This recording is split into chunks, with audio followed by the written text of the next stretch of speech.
Bonjour tout le monde, bonjour Alexandre, bonjour Ayman, bienvenue sur la chaîne de la librairie permaculturelle. Bonjour Nicolas, merci pour l'invitation. Bonjour et merci. Avec plaisir, c'est toujours un plaisir de recevoir des auteurs sur la chaîne de la librairie, surtout quand vous avez rédigé un ouvrage aussi conséquent que celui que l'ouvrage s'appelle L'habitat permacole. Donc Alexandre, c'est toi l'auteur principal et C'est ça. Ayman, tu es l'illustrateur. Le sous-titre du bouquin est très intéressant, c'est Guide pratique de la maison écologique et autonome inspiré par la permaculture. Et en fait, quand j'ai découvert l'existence de ce bouquin, j'ai lu le titre L'habitat permacole, je me suis dit, ah, c'est un bouquin de construction. Ouais. Et quand je l'ai reçu et puis que j'ai vu le sommaire et le détail du bouquin, je me suis dit, non, non, c'est bien plus que ça. De la même manière qu'on dit, oui, la permaculture, c'est bien plus que le jardinage. Là, le livre L'habitat permacole, c'est bien plus que la construction. En fait, ça parle. Eh ben, je vais vous laisser définir justement ce qu'est l'habitat permacole. Alors, il y a plusieurs définitions, hein, notamment dans le livre. Nous, c'est que quand on parle d'habitat permacole, pardon, on parle d'écosystème habité. Donc, on a vraiment cette notion. On n'est pas centré sur le logement, on est centré sur l'habitat, on n'est pas centré sur la construction, mais sur la création d'écosystèmes. Donc, on est vraiment dans la. Comme tu dis, c'est un bouquin aussi sur la construction d'une certaine manière, mais c'est beaucoup plus large, qu'on va vraiment être dans l'écosystème habité, donc aussi bien que la vision perma autour de la biodiversité, etc. Mais on va beaucoup travailler sur la méthode, sur l'inclusion justement dans les écosystèmes locaux. Et ce qu'on a cherché à faire, ça redéfinir un peu justement le concept d'habitat permacole, mais pour qu'il soit accessible. On entend beaucoup parler de maison écologique, on entend beaucoup parler de permaculture. Donc, ça fait quelques années qu'on fait ça, mais c'est toujours un petit peu compliqué d'expliquer ce qu'on fait. Et là, ce qu'on voulait, c'était présenter un modèle, donc avec 12 thématiques autour de l'autonomie, de l'écologie. Donc l'autonomie que nous on appelle individuelle, donc un peu l'autonomie classique et l'autonomie collective. Et l'objectif, c'était de proposer une notation assez claire pour définir justement à quel point on est dans l'écologie, dans l'autonomie, et qu'est-ce qu'on entend par écologie, et un peu pour éviter toutes les pratiques un peu déviantes d'habitat durable et de greenwashing. Donc du coup, l'habitat permacole, c'est voilà, on peut le réduire à un concept d'habitat, mais ça va un peu plus loin, puisque là, dans ce bouquin, outre les techniques, on va aussi beaucoup parler de méthode, de l'approche. Donc l'approche qui est très très fortement inspirée par la permaculture, hein. On a dit inspiré, mais on est plus qu'inspiré. On a vraiment essayé d'appliquer la permaculture à l'habitat de manière générale. Et puis on a aussi un chapitre qu'on appelait la démocratisation, où là l'objectif c'est de se dire bon ok, on sait faire des habitats qui sont régénératrices enfin, régénérateurs pour la planète, pour les humains, mais comment on le fait à grande échelle? Et là on propose pas mal euh, enfin, en tout cas on propose notre manière de voir les choses que nous on a essayé de mettre en place, donc à petite échelle, et comment on peut le mettre en place à très grande échelle, donc avec une approche qui est très professionnelle, avec une approche aussi associative, avec une approche autour de l'essaimage, de la formation. Et ce qui est aussi intéressant, c'est qu'on voit que cet habitat, en fait, on peut le décliner à toutes les échelles. Et c'est ce qu'on montre à la fin du bouquin sur les 4 cas d'études. On va aussi bien le faire dans du milieu très très urbain que dans des milieux ruraux et même dans des territoires ruraux. Donc on voit que le modèle, il est vraiment scalable depuis la petite maison en ville jusqu'à on va dire des territoires, hein, quasiment, parce qu'on a un exemple, on est sur 320 hectares. Voilà, donc bon, c'est un peu long comme définition, mais ce qu'il faut retenir, c'est qu'en gros, même si ça peut paraître un peu compliqué, on peut définir l'habitat tout simplement avec une image, hein, qui est celle d'Eyman. Voilà, donc on a les 12 axes autour de l'habitat qui permettent de le définir un peu plus simplement. Je pense que ceux qui connaissent la permaculture ou qui y sont formés comprendront que l'habitat permacole, oui, c'est la maison, le jardin, l'environnement, la production, l'énergie, les liens sociaux et tout ça. Ceux qui connaissent un peu moins la permaculture, ils penseront jardin et ils verront une maison au milieu du jardin, quoi. C'est ça. Ouais. Bon, et ce bouquin, je trouve qu'il est super intéressant parce que il présente cette globalité qui caractérise très bien la permaculture. C'est pas que le jardin, c'est pas que la maison, c'est vraiment tout le système support de vie d'une famille ou d'une collectivité. Alors, là, l'objectif, c'est bien de. Alors, c'est toujours un peu compliqué d'expliquer quand on fait de l'habitat. C'est vrai qu'on va beaucoup parler soit de construction, on va parler quand on fait de la perma, on va beaucoup parler de jardin, on va beaucoup parler d'agriculture, d'agroécologie.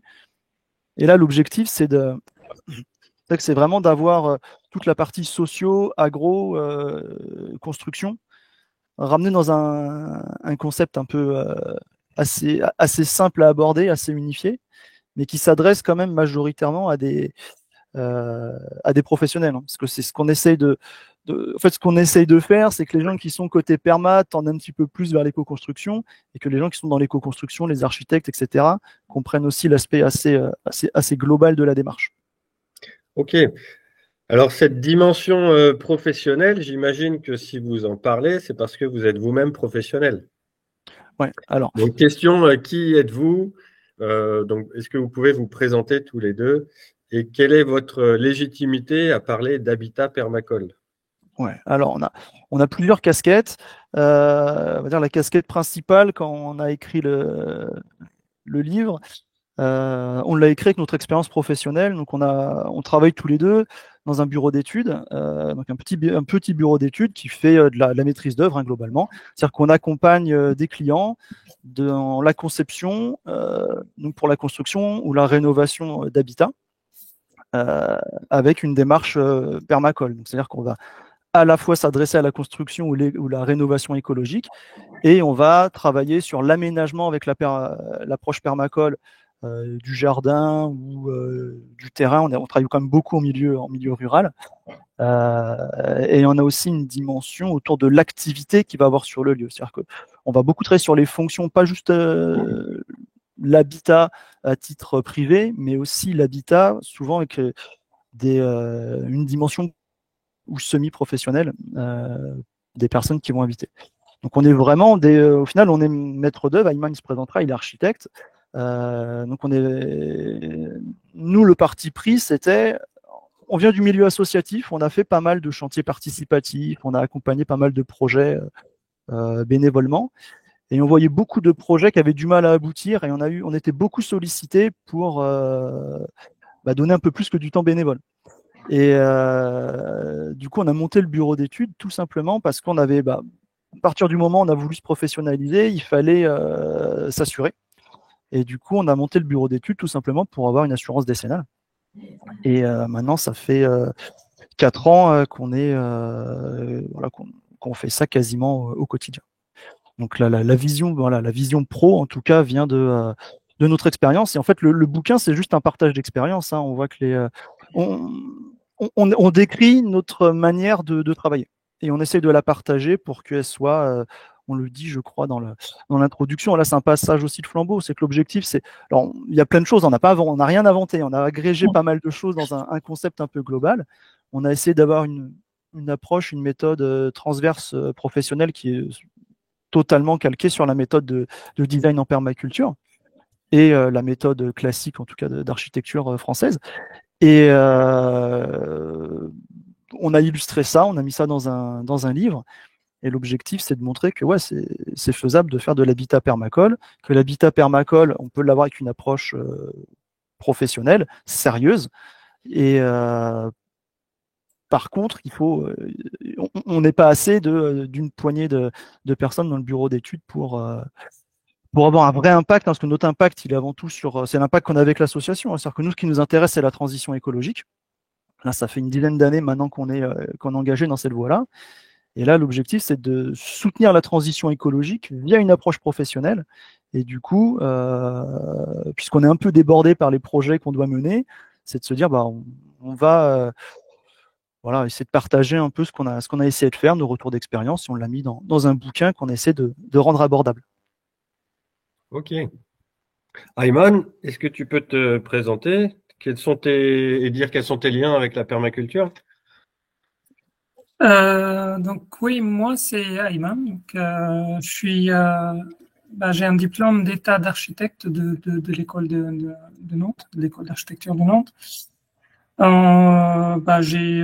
J'ai rejoint Permacopia en 2020 et en fait, comment dire, avec eux, j'ai découvert un peu plus la permaculture parce que j'étais un peu plus dans le bâtiment. J'avais des comment dire, bâtiments écologiques, tout ça, mais pas la permaculture. Mais avec eux,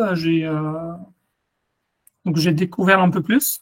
Donc, et comme disait Alexandre tout à l'heure, donc là, ce qui est dans le bouquin, c'est tout simplement, c'est un résumé de ce qu'on a vu à peu près, en tout cas moi, c'est ce que j'ai vu là, c'est 4 dernières années. Donc, tous les types d'habitats avec des jardins de plus urbains ou plus rural. Alors, il faut savoir que typiquement, Ayman, il n'a pas, il a pas un diplôme en permaculture.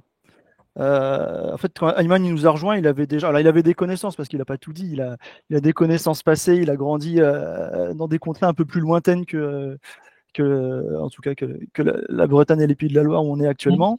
Et il avait déjà une expérience assez intuitive de la ruralité. Et quand il nous a rejoint, il nous a rejoint en tant qu'architecte en fait, mais il bossait avec d'autres membres de Permacopia et il a participé à des formations. Il a participé à beaucoup de projets et nous on parle un peu perma tout au long de la journée. On est un peu J'imagine. des ayatollahs de la perma, même si on essaye de pas trop on le met pas toujours en avant, mais en tout cas la démarche elle est 100% perma. Et du coup c'est vrai que sans faire un CCP sur 12 jours, il a pris 4 ans de perma. Il a appris sur le tas, même s'il avait déjà des connaissances sur les pratiques agricoles, les pratiques maraîchères dans la famille. Comment dire, c'était un pays, je viens de la Syrie, donc vu que c'est un pays très peu mécanisé, où l'agriculture est très peu mécanisée, donc on a été, surtout quand j'étais petit, c'était plutôt en fait, on travaillait ensemble avec la famille, donc on faisait tout pour récolter, planter. Donc, Je vois. ouais. Comme en France avant l'ère pétrole, quoi. Oui, peut-être. C'est ça. Ouais, c'est ça. Avec une vision, à la fois, ils étaient productifs, à la fois, parce qu'il y avait de la vente, ils étaient autonomes sur une bonne partie de la nourriture. Et puis, il vient aussi d'une famille d'agronomes. Donc, il a aussi un recul sur les pratiques, en plus des pratiques traditionnelles. Il a aussi baigné dans les pratiques agronomiques sur place. Ouais, ok. Bien, bien, bien. Je parcours le sommaire du bouquin, là. Je vois que page 6, il y a une petite partie sur caractériser l'habitat permacole. Ouais. Et dans la caractérisation que vous avez fait, vous avez des catégories. Et chaque catégorie contient des ombelles, des sous-catégories, d'une certaine manière. C'est ça. Alors, on a 3 catégories. Alors, on a repris le terme de la fleur de l'habitat permacole. Donc, on connaît un peu la fleur en permaculture. Donc là, on est sur la fleur de l'habitat permacole. Et vu que dans ces sous-catégories, on les appelait les ombelles, on est un peu sur le système d'ombellifère, parce qu'on est vraiment sur quelque chose qui est un peu fractal. On a vraiment une vision globale qui est découpée en 12 catégories, en 12 ombelles, qui sont elles-mêmes redécoupées en une multitude de sous-catégories et de caractères, et qui sont en plus un peu intriquées, liées entre elles. Et on voit que le positionnement des ombelles, il n'est pas aléatoire. Chaque ombelle est positionnée à côté de l'ombelle avec lequel il a le plus de relations. Alors, on a la catégorie écologique, qu'on va retrouver ici. Voilà, donc, qui est illustré un petit peu avec les différentes relations qu'elle peut avoir, où là on est vraiment, l'objectif c'est quand on parle d'habitat écologique, on est sur 5 thèmes principaux, le biosourcé forcément, la biodiversité qui est c'est l'objectif de la gradation, il est quand même en permaculture, il est quand même de développer en grande partie la biodiversité. Oui. On a un aspect sur le climat, donc souvent on entend parler de carbone, de CO2, d'équivalent carbone. Donc nous on est un peu sur le climat de manière générale. L'objectif c'est de voir l'impact qu'on a sur le climat. C'est-à-dire que si on est sur de l'habitat durable, comme on l'explique un petit peu plus tôt, on va limiter la dégradation de l'environnement, alors que dans l'habitat écologique, on va plutôt essayer de s'insérer dans son environnement et du coup de ne pas le dégrader. Dans l'habitat permacole, on a cette vision de la gradation. C'est-à-dire que quand on fait de l'habitat, ça je ne l'ai pas dit dans la définition, mais c'est essentiel, c'est que, alors, c'est pas réaliste sur tout type d'habitat, mais c'est faisable, on l'a déjà fait, et l'objectif, la vision est là, c'est qu'on part du principe qu'en tant qu'humain, quand on va habiter un écosystème, on va aggrader notre écosystème. On n'est pas, quand on construit un habitat, c'est pas forcément une dégradation. On peut construire et favoriser la fertilité du lieu. On peut construire et stocker du carbone. Donc ça, on le retrouve vraiment dans cette tombelle climat. On a la localité qui est forcément importante en termes d'écologie et la santé environnementale. Donc, ce qu'on appelle la santé environnementale, on le retrouve, c'est l'habitat sain en fait dans l'habitat écologique. Mais c'est c'est une notion qui est un peu plus vaste puisque là on a à la fois le côté je fais de l'habitat sain, mais on prend aussi l'environnement étendu autour, donc dans notre écosystème et aux abords de l'écosystème. Donc voilà, sur ce que nous, du coup, on nomme habitat écologique, c'est un habitat dans lequel on va travailler sur la biodiversité, la santé environnementale, le climat. Ça, c'était la catégorie, oui, des écologiques de l'habitat permacole. Ensuite, c'est la catégorie d'autonomie individuelle. Ouais, alors l'autonomie individuelle, globalement, c'est ce qu'on entend assez souvent, assez régulièrement sur l'autonomie. Donc là, c'est l'autonomie alimentaire. Donc on est pas mal aidé avec la perma. L'autonomie énergétique. L'autonomie en eau, et nous, ce qui nous apporte aussi pas mal, c'est l'autonomie technologique. Donc là, l'objectif, c'est de se dire, quand je construis ma maison, comment je fais pour ne pas être dépendant des réseaux ou des principaux flux, en fait. Donc comment je fais pour m'approvisionner en eau, en électricité ou en diverses énergies, comment je suis bien mes besoins alimentaires, et surtout comment je suis résilient. Parce que l'aspect autonomie technologique, il est là vraiment sur la résilience. Parce que si je travaille mon jardin, et je peux le faire qu'avec le motoculteur, voilà, le jour où je pète une pièce ou si j'ai plus d'approvisionnement en pétrole, en essence ou je ne sais quoi, comment je fais? Donc comment on va travailler avec des outils plus low-tech, et au-delà des outils low-tech, comment je vais savoir construire ou réparer mes outils. Donc ça fait partie des. En gros, là, on est sur les équipements, à la fois les équipements de la maison et les équipements qui sont utilisés dans la maintenance de l'écosystème. Donc aussi bien sur les activités pro qu'on pourrait avoir sur place ou les activités liées aux autres catégories d'autonomie. Ok. Catégorie suivante, c'est l'autonomie collective. Ouais. Alors. Qu'est-ce que c'est ? Alors, nous, on part du principe que on peut avoir une certaine autonomie à titre individuel. Maintenant, la réelle autosuffisance, on ne va pas la faire à 2 ou à 4 au sein d'un noyau familial, on va le faire au sein d'un noyau qui est un peu plus collectif.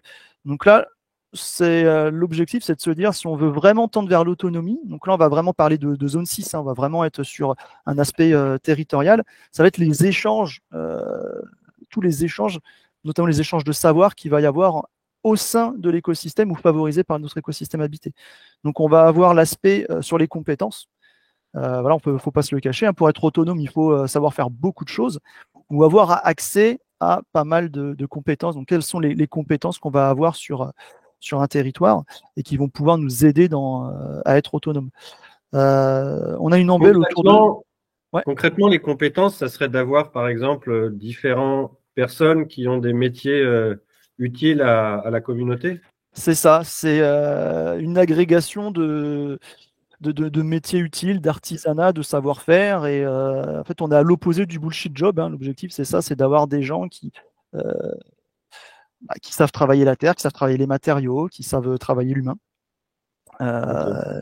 Et qui permettent d'avoir, c'est les communautés qu'on avait un peu historiquement, c'est-à-dire que quand on avait un petit village où on prenait un village un peu isolé, à la campagne, à la montagne, on avait tous les savoir-faire sur place. Donc là, l'objectif, c'est d'évaluer ça, c'est de lister ceux qui sont efficaces aux fonctions. Alors, l'objectif, on n'est pas sur 100% d'autonomie, on est sur l'autonomie, elle est définie dans le projet. C'est-à-dire que quand on fait un projet, on nous dit, nous, on veut tendre vers tel degré d'autonomie, on veut être résilient sur tel axe. Et une fois qu'on a bâti ça, on va lister les compétences dont on a besoin, puis on va voir celles qu'on a et celles qui manquent. Donc ça, c'est l'objectif de cette tombelle. Il y en a une qui est aussi intéressante, c'est ce qu'on appelle, nous, la permacircularité. Donc là, c'est tous les échanges à vocation on va dire, un peu économique. Et quand on dit économique, c'est pas forcément financier. On peut faire un échange, le troc, un échange de savoir, un service, c'est une relation économique. C'est-à-dire, je t'apporte quelque chose dont tu as besoin. Et ça, l'objectif, c'est de voir à quel point on est un peu indépendant du système mercantile traditionnel, enfin traditionnel, conventionnel plutôt, à quel point on est dans un système aussi économique qui va pas perturber l'écosystème. Donc on est dans de l'économie, on va mesurer le degré de circularité en fait de tout ce qui se passe sur place. L'objectif étant de tendre vers la permacircularité, c'est-à-dire d'avoir des activités économiques, des activités professionnelles pour subvenir aux besoins de l'habitat et de la commune autonome, qui vont aller dans le sens de l'aggradation. Donc comment, en gros, quand je bosse, plutôt que de détériorer la planète, je protège l'environnement. Et l'aspect social, donc l'embelle sociale, là on va plutôt mesurer les échanges en fait qu'on va avoir avec les personnes à l'extérieur de l'habitat. Donc l'ombelle sociale, c'est comment dire, c'est mesurer à quel point on est ouvert sur l'extérieur, à quel point notre habitat, même si c'est un habitat qui soit perso ou plus dans une optique professionnelle, il va être ouvert sur le territoire, à quel point il va aggrader les relations sociales. Donc en gros, on va mesurer l'inverse du degré d'autarcie de l'habitat. Alors il faut savoir que cette catégorie-là, elle s'applique principalement sur des projets qui ont une vocation professionnelle ou sociale. Donc on est plutôt sur les tiers-lieux, les écolieux, les tiers-lieux, les espaces vraiment professionnels, plus que sur l'habitat, l'habitat intra-urbain, quoi. Oui. Moi, ces trois ombelles me font penser au concept de biorégion, qui est développé par le fondateur de la permaculture, Bill Mollison, là, dans sa Bible, le Designer's Manual. Le dernier chapitre de son ouvrage, c'est sur la biorégion. C'est ça, c'est clairement ça. Ouais. Ouais, voilà, c'est ça. Alors, on est vraiment sur l'aspect de biorégion. Alors nous, on parle de. Alors, aujourd'hui, les biorégions, parce que ça a été un peu repris en France, parfois les biorégions, elles sont assez étendues. Oui. Mais on est vraiment sur. Alors, on a une échelle un peu intermédiaire. C'est-à-dire qu'on n'a pas forcément la vocation d'être au niveau biorégion, mais en tout cas, la permacircularité, il y a quand même cet aspect territorial. Et nous, on aime bien parler de terroir, en fait. Donc, on aime bien dire que, en tout cas, la délimitation territoriale qu'on prend, c'est pas forcément la délimitation qui est administrative. C'est une qui fait sens d'un point de vue écosystème et culturel. Oui. Donc c'est de la biorégion, c'est de la petite biorégion. Après, le modèle, il est peut-être scalable en termes de biorégion, c'est juste que, pour être très franc, on n'a pas travaillé à des échelles au-delà de 350 hectares aujourd'hui. Donc j'ai l'intime conviction que c'est scalable à l'échelle de la biorégion. On essaye d'y travailler, mais aujourd'hui, on n'a pas fait de projet pro à l'échelle d'une biorégion. C'est pour ça qu'on ne l'a pas mentionné, parce qu'on a vraiment ce qu'on mentionne, c'est c'est nos retours d'expérience et on n'a pas encore cette expérience-là. Oui, mais de toute façon, comme le dit le principe de David Holmgren, il faut commencer petit, quoi. Y aller pas à pas. C'est ça. Comme les biorégions, ça existe, comment dire, c'est assez mal implanté dans les esprits, dans les façons de faire. Il faut commencer plus petit qu'à l'échelle biorégionale. Et j'ai l'impression que Logiscopia, voire Permacopia également, vous êtes un peu les pionniers en matière de développement de la permaculture vers cette notion de biorégion. Ce que vous proposez concrètement, c'est une échelle, c'est un niveau entre l'autonomie familiale individuelle et la biorégion. Ouais, c'est bien résumé. Après, est-ce qu'on est les pionniers? Je ne sais pas. En tout cas, on a vocation à développer l'aspect professionnel. Peut-être que sur la partie vraiment purement professionnelle, on est parmi les premiers. Mais là, l'objectif, de toute façon, en fait, on l'a pas dit au début. Il faut aussi se dire que, à la base, Logicopia, c'était une structure qui était là pour tester des choses. Donc, on avait besoin d'une structure professionnelle pour tester des choses. On a testé des choses, ça a marché. On est toujours là, on continue à le faire. Et du coup, on a ce retour d'expérience. Après, ça se fait aussi ailleurs. On n'est pas des experts, on n'est pas non plus des experts en permaculture, on n'est pas des experts dans la permacircularité. En fait, on est un peu des experts en rien. C'est un peu le principe de l'architecte, quoi. On touche à beaucoup de choses, mais on est un peu expert en rien. Après, ouais, on a une démarche, clairement, quand les gens viennent nous solliciter, c'est parce qu'ils n'ont pas trouvé ailleurs. Après, on peut retrouver des initiatives, beaucoup d'initiatives dans le monde associatif, d'initiatives assez alternatives. Parce que nous, on a appris dans le monde associatif. Tout ce qu'on a appris, tout ce qu'on a fait, ça vient à la base, c'était très alternatif. Donc, c'est des choses qui existent. Et là, l'objectif, c'est de se dire, OK, comment on peut, entre guillemets, professionnaliser, nous donner une image un petit peu moins alternative de tout ce qui a été testé dans le laboratoire associatif pour aller l'apporter à des jeunes qui vont démarrer leur activité professionnelle ou des personnes qui vont justement essayer de changer leur activité professionnelle en se disant, bah voilà, on a envie de faire de la perma, mais comment on va la faire d'un point de vue professionnel sans se prendre les pieds dans le tapis, sans avoir à gérer tous les écueils. Ouais. Au début du livre, vous différenciez plutôt, distinguez l'habitat durable, écologique et permacole. Ouais. Quels sont les critiques ou les manquements qui pourraient composer l'habitat durable et écologique et auxquels l'habitat permacole répond? Alors, on va essayer de se la faire courte parce que sinon on va passer beaucoup de temps. Mais globalement, l'habitat durable, nous, on part. De toute façon, la conclusion de ce qu'on dit, c'est tout simplement un constat. C'est que le développement durable, c'était lancé dans fin 70. Dans les années 80, il est défini. Tout le monde fait de l'habitat durable aujourd'hui. Ça fait 40 ans qu'on fait de l'habitat durable. Et comme on dit, en 40 ans, on est passé d'une situation qui était pas très favorable à l'environnement, à une situation qui est juste désastreuse. Donc l'expérience montre que faire de la durabilité, ça marche pas. En fait, à essayer de faire moins pire, un peu mieux, on prend en compte l'environnement. On sait qu'on fait, si je peux m'exprimer un peu franchement, on sait qu'on fait de la merde globalement, et on va essayer de le faire un petit peu mieux.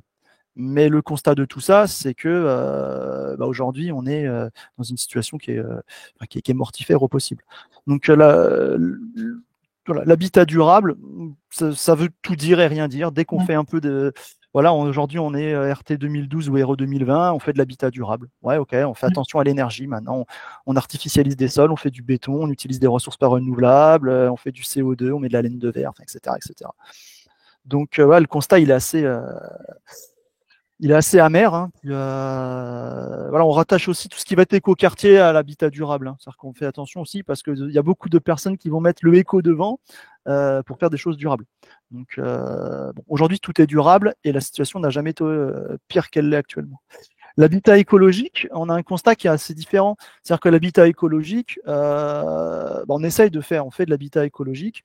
Maintenant, souvent, ce qu'on entend par habitat écologique, on va être dans des choses qui vont être vraiment autour de l'habitat sain, donc très, très sain pour les habitants, qui vont être vraiment sur des matériaux biosourcés, géosourcés, donc très naturels. Donc c'est top pour les habitants de l'habitat écologique. Le problème de l'habitat écologique, c'est que même s'il s'insère à peu près dans son environnement, etc., en fait, c'est toutes les externalités qu'il va faire. C'est-à-dire que l'habitat écologique, déjà, en général, c'est cher. Donc à partir du moment où on est sur des produits qui sont chers, on participe à une économie, pareil, qui va faire grimper le PIB, donc qui va empirer la situation. Donc on est sur une économie qui est mortifère. Et on évalue mal l'impact réel de l'habitat écologique sur l'environnement. C'est-à-dire que l'habitat écologique, il est quand même très orienté sur du bâtiment, de l'utilisation de matériaux écologiques. Il est très tourné vers soi-même et il n'est pas tourné vers l'écosystème et la communauté. Et on n'a pas ce principe fort d'aggradation. C'est-à-dire que l'habitat écologique, on s'insère dans son écosystème. On essaye d'en prendre soin pour ne pas l'abîmer. Mais ce qui manque, c'est la notion d'aggradation. C'est-à-dire qu'on ne se dit pas que quand on va habiter, on va être un facteur de changement, de création de biodiversité notamment.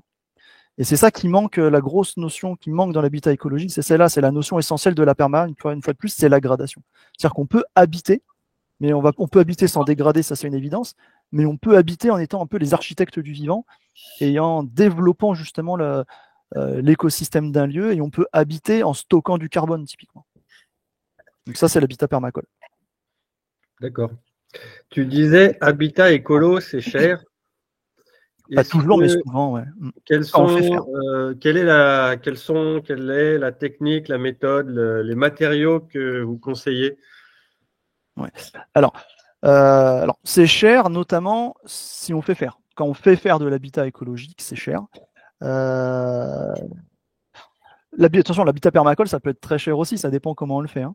Mais l'objectif, c'est bien dans l'habitat permacole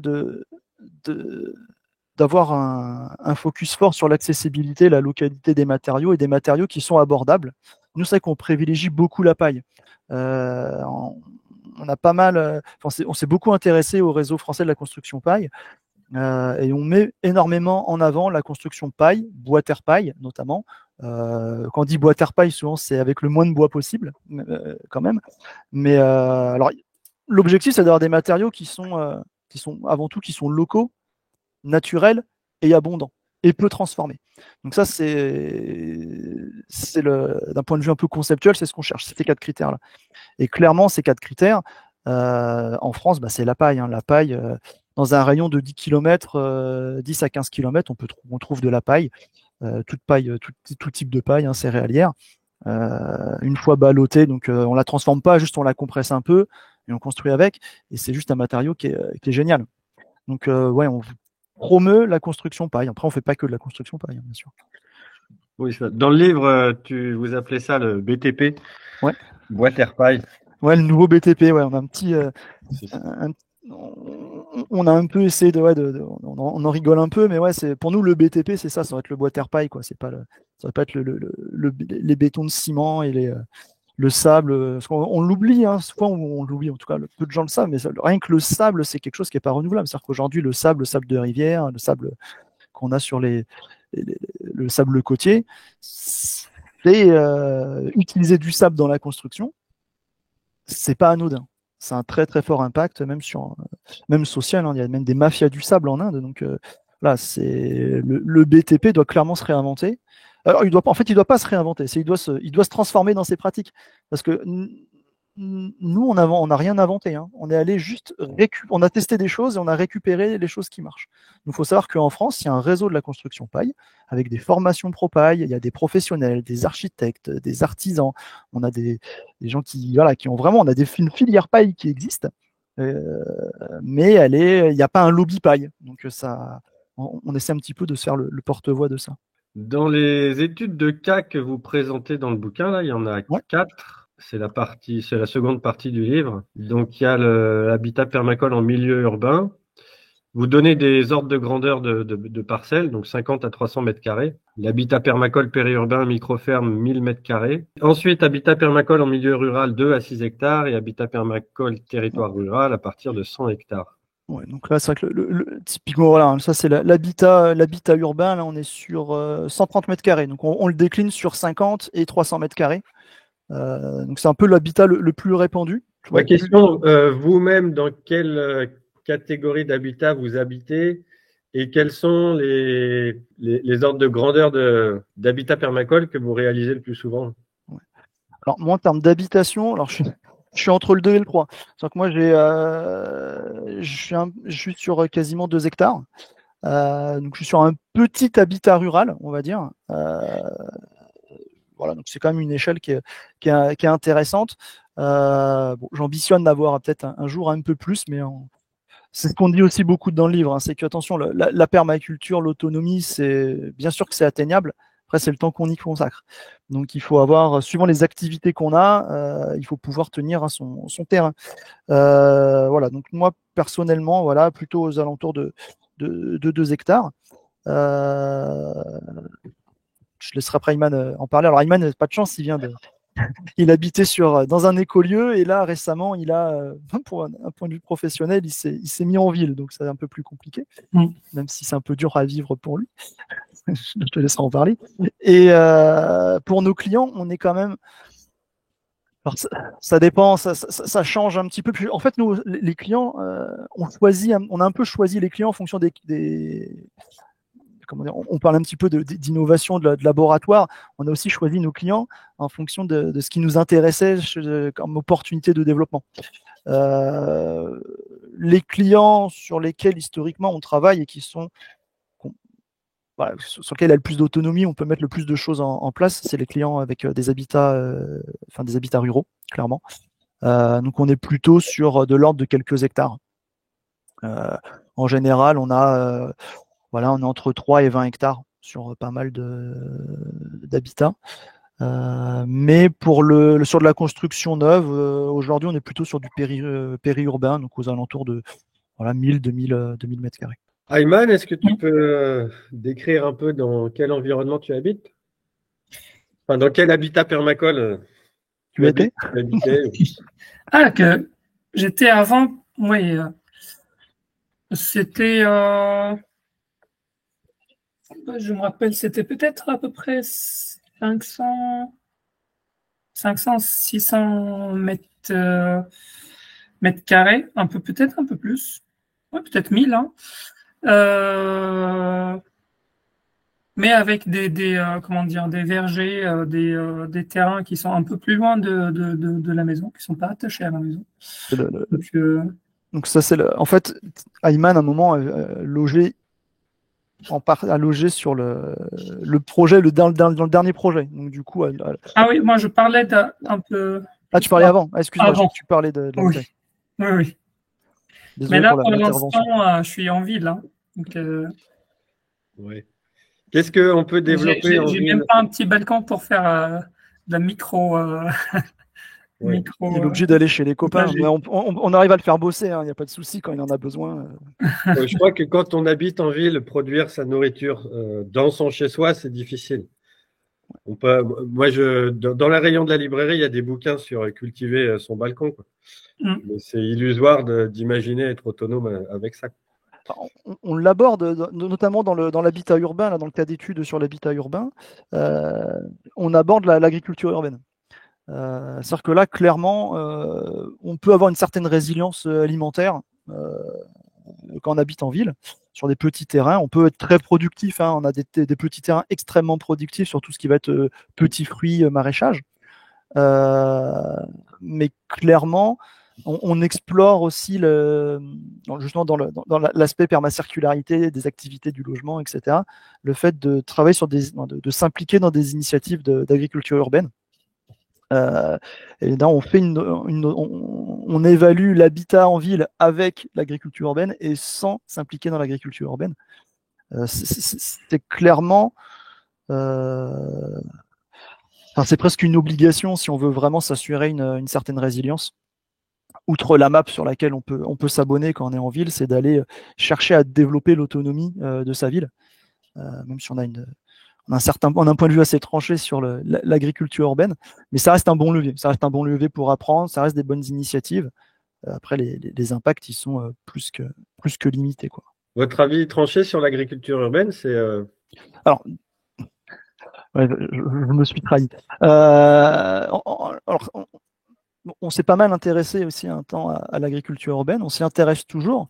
L'agriculture urbaine, en fait, il y a plein d'externalités positives à l'agriculture urbaine, notamment autour du social, autour de l'éducation, autour de la réinsertion, de plein de choses. Là où il y a alors après ça dépend, parce qu'on utilise un modèle, notamment un modèle qui est très inspiré de celui du CEREMA sur l'agriculture urbaine. Il y a différentes agricultures urbaines, mais l'agriculture vraiment intra-urbaine sur des zones très denses, ça peut pas être très productif. C'est le principe de la ville quand même. C'est la première chose qu'on a eu.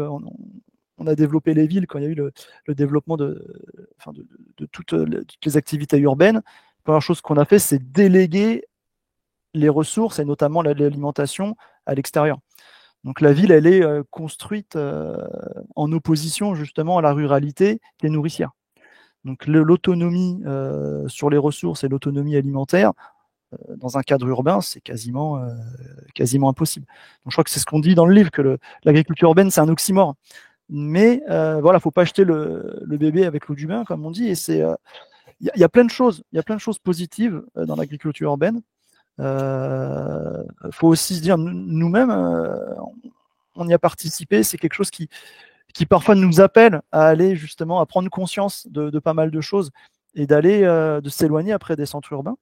Donc voilà, il y a plein d'aspects positifs à l'agriculture urbaine, mais l'agriculture urbaine, voilà, Paris sera jamais nourri. Les maraîchers parisiens, c'est terminé, quoi. Oui, moi, l'agriculture urbaine, ça me fait un peu penser aux monnaies alternatives qui ont un impact réel relativement minime par rapport à l'économie général, mais qui ont un pouvoir de sensibilisation et pédagogique qui est très fort. Ça, ouais. Ça, il y a plein de choses qui sont intéressantes dans l'agriculture urbaine, sauf peut-être la production agricole, quoi. Enfin, le rendement agricole. Ok. Alors, question. Si l'agriculture urbaine n'a pas vocation à nourrir les villes, j'imagine que vous nourrissez une vision peut-être qui est personnelle pour chacun de vous deux, une vision d'une échelle qui serait optimale, à laquelle on pourrait habiter de manière permaculturelle. Quelle serait, est-ce que vous avez une vision d'une échelle particulière et quelle est-elle? Ouais, alors c'est un peu compliqué. Alors ça dépend ce qu'on souhaite faire. Après, les fortes densités, clairement, les fortes densités, c'est compliqué d'avoir de l'autonomie sur des fortes densités. Et après, plus on va être éparpillé, plus on va aussi utiliser ou gâcher de la ressource. Donc c'est avoir un avis tranché, c'est un peu compliqué. Après, si on parle on va dire, de changement, un peu de changement de paradigme. C'est-à-dire si on part du principe que à moyen terme, on a des ressources difficilement accessibles, si on a pas mal de choses sur lesquelles la société est bâtie, qui lui permettent de fonctionner, si, en gros, si on parle un peu collapso, effondrement, ce qui est sûr, c'est qu'on ne veut pas être en ville. Parce qu'on a envie justement d'être, si ce n'est autonome, d'avoir une bonne résilience. Donc ouais, toute l'échelle urbaine, périurbaine, ça me paraît problématique à moyen terme. On ne pense pas que l'avenir, il n'est pas dans la ville, quoi. Les habitats trop isolés, là, on va avoir là où c'est un petit peu compliqué, notamment, on va être sur l'ombrelle de la compétence, sur l'ombrelle même de la permacircularité. Quand on est seul, quand on est isolé, c'est un peu compliqué, on va dire, sur du long terme. On peut survivre plusieurs jours, semaines, mois, années, mais on va vite basculer dans une autarcie. On va avoir quand même pas mal de manquements. On va être vraiment sur du vivrier pur. Donc la bonne échelle, c'est une échelle. Est-ce que c'est la bonne échelle? Je ne sais pas, mais ouais, clairement une échelle rurale. Après, faut aussi relativiser. Hein. Alors, je n'ai pas les chiffres en tête, mais on n'a pas énormément d'hectares disponibles par personne en France. On est quand même beaucoup, on est nombreux. On n'est pas dans la zone la plus densément peuplée du monde, mais on est dans une zone quand même assez densément peuplée. Donc, je crois qu'on doit disposer de moins de 2 hectares par personne. Donc, ouais, c'est la bonne échelle, c'est une famille de 4 personnes disposant de 4 hectares, de 2 à 4 hectares, c'est pas mal. Mais est-ce que c'est tenable, c'est jouable? C'est moins sûr. Ayman, est-ce que tu as une vision là-dessus? Quelle échelle? J'ai pas, comment dire, c'est difficile aussi de décider, mais moi, je dirais que si ça sera une ville, c'est sûr que c'est pas la ville d'aujourd'hui, quoi. Donc c'est une autre forme peut-être de ville où il y a un peu pas d'agriculture urbaine telle qu'elle est aussi aujourd'hui. Donc je pense qu'il y a plusieurs théories aussi sur ça, de comment on peut produire, nourrir les habitants d'une ville, mais quelle sera la forme de cette ville? C'est Il y a un bouquin intéressant là-dessus. Alors, avec- on n'est pas expert, pour ça on tourne un peu autour du pot parce que nous, c'est qu'on on est très focus sur l'habitat. Hmm. Il y a un bouquin qui est assez intéressant de Pablo Sarvigne sur comment nourrir l'Europe en temps de crise, justement, qui va challenger le modèle de la PAC actuelle, qui va parler un petit peu de permaculture, qui va permettre d'agriculture urbaine. On me disait tout à l'heure, on n'est pas expert du territoire. Après, aujourd'hui, en tout cas, à l'échelle individuelle, ouais, aux alentours de 2 hectares, on est bien. Nous, ce qu'on aime bien faire, là où on s'éclate, et on a des très beaux projets, c'est des projets d'habitat participatif aux alentours entre 6 et 20 hectares, où là, on est sur 3-4 familles avec un écolieu sur quelques hectares. On fait vraiment des choses très intéressantes du point de vue social, du point de vue écologique, sur pas mal de choses. Après, est-ce que c'est un modèle qui est scalable à l'échelle à l'échelle nationale, c'est un peu plus compliqué. Mais clairement, on a un déficit on a un déficit rural-urbain qui est l'équilibre devrait être réinversé quoi, si on voulait vraiment avoir un impact, en tout cas sur le climat, sur la biodiversité, enfin, sur les limites planétaires. Hein. Si on veut rentrer dans les limites planétaires, le modèle urbain, il ne tient pas. Quoi. Ça, on en est sûr. Après, où est le bon équilibre ? On n'a pas forcément la réponse. On a des outils pour mettre en place ce genre d'habitat. Après, trouver le bon équilibre, notamment en termes de surface, c'est un peu délicat. Ouais.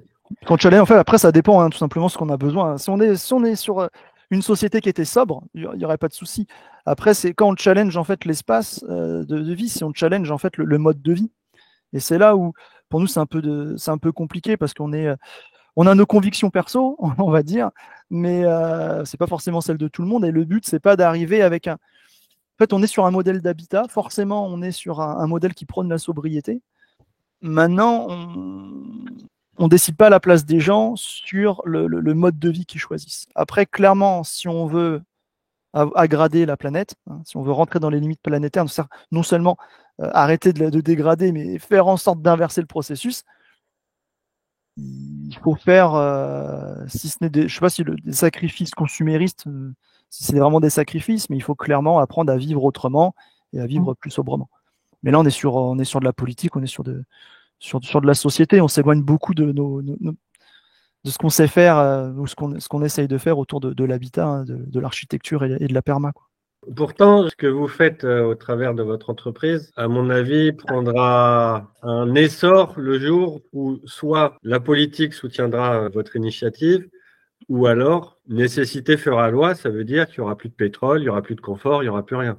Ouais. Alors, là-dessus, nous, le point de vue, donc, c'est qu'on n'aime pas trop parler effondrement, collapso. En fait, on ne veut pas rentrer trop dans les débats politiques, clairement, économiques, politiques. Nous, ce qu'on essaye de faire, c'est de proposer un modèle qui marche actuellement. D'un point de vue professionnel et économique, ça marche. On montre qu'on peut vivre de l'habitat perma. Par contre, si on est plus sur la partie associative, quand on a fondé l'association Permacopia, il y a pas mal d'années maintenant, presque 10 ans, en tout cas le collectif, presque 10 ans, l'objectif c'était de se dire, ok, on est dans une perma qui est très alternative, on y croit. Pour la développer, il faut qu'on la professionnalise. Donc, comment on peut la professionnaliser pour qu'elle soit déjà crédible du point de vue professionnel, mais surtout qu'elle fonctionne dans un système capitaliste, financiarisé. Donc là, on propose le modèle des scopes, etc., pour trouver le bon équilibre justement entre les valeurs et l'aspect économique. Donc c'est de se dire comment on fait une démarche alternative et qu'on la rend un peu conventionnelle, mais surtout comment on peut développer tout un système de savoir-faire, un système de professionnel qui est déjà pensé pour l'après. Donc quand on dit l'après, on ne sait pas si c'est effondrement, si c'est le fait d'avoir pris un virage négocié, peut-être un peu abrupt, mais en tout cas politiquement négocié.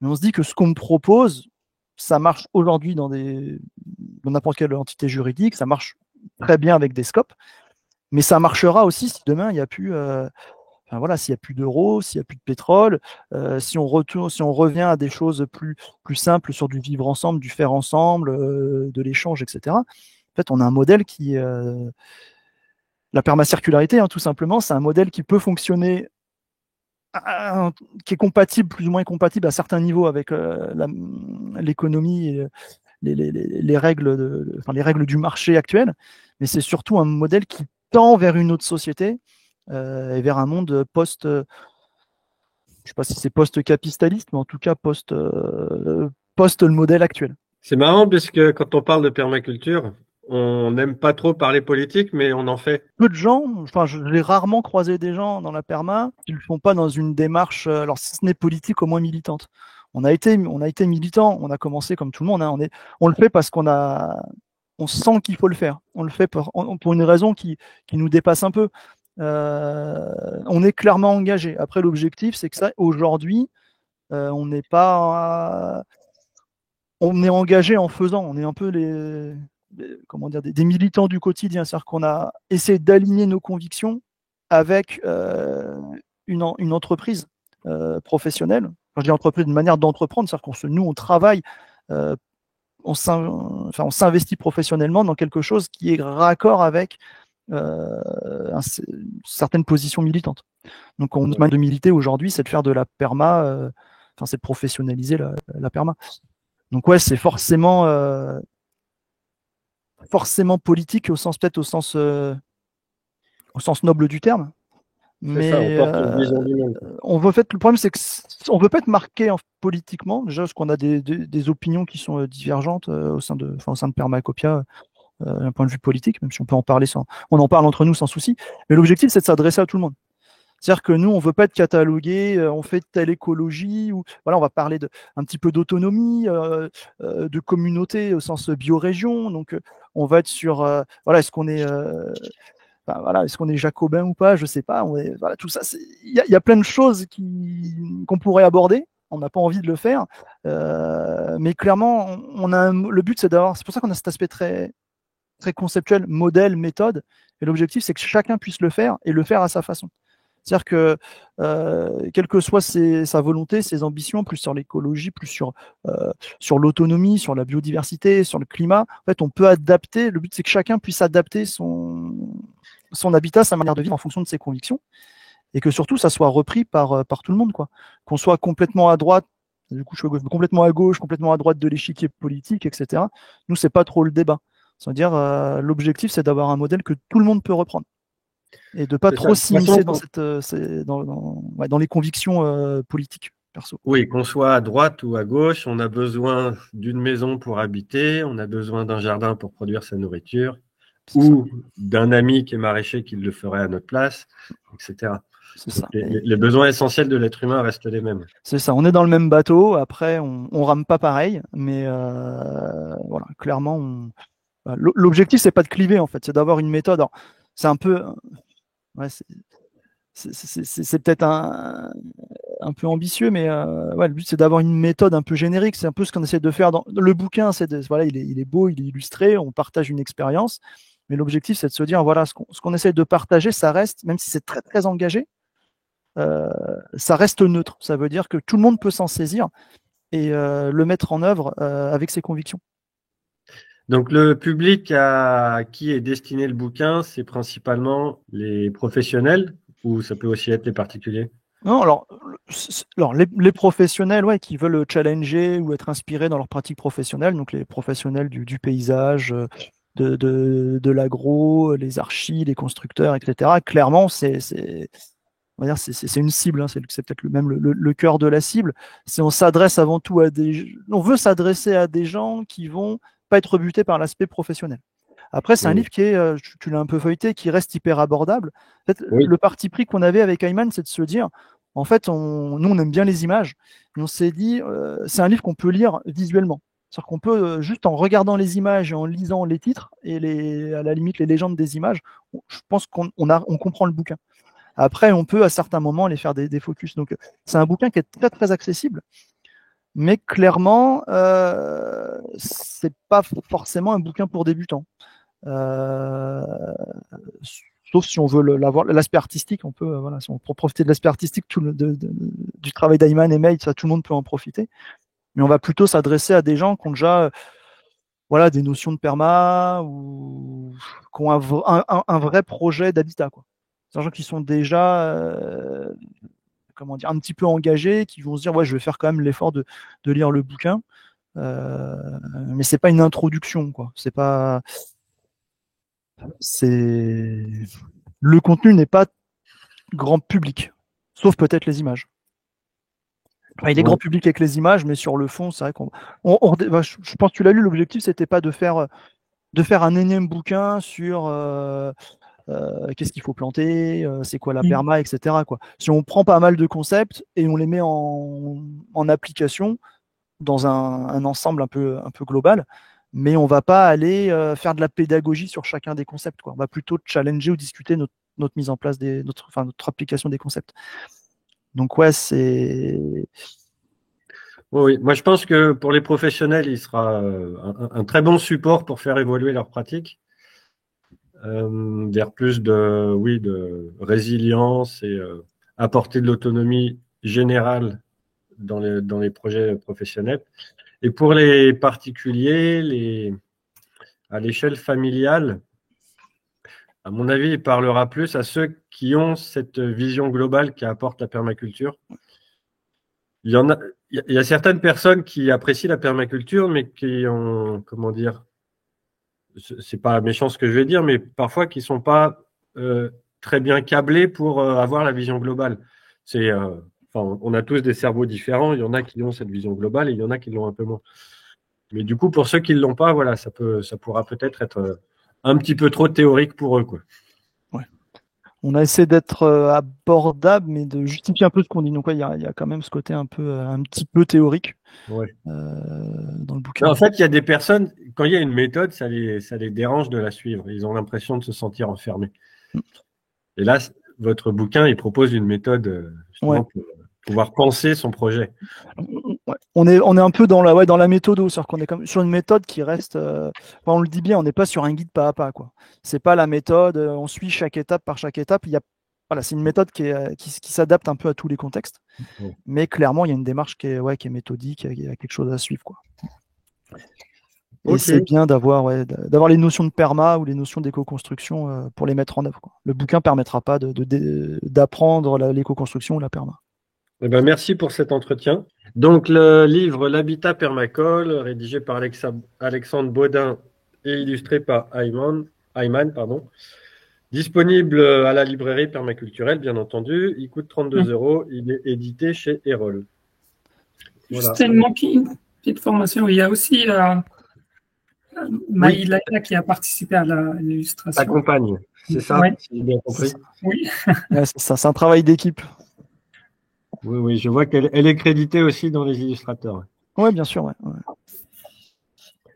Ok, eh ben merci pour tout. Merci à toi. Merci.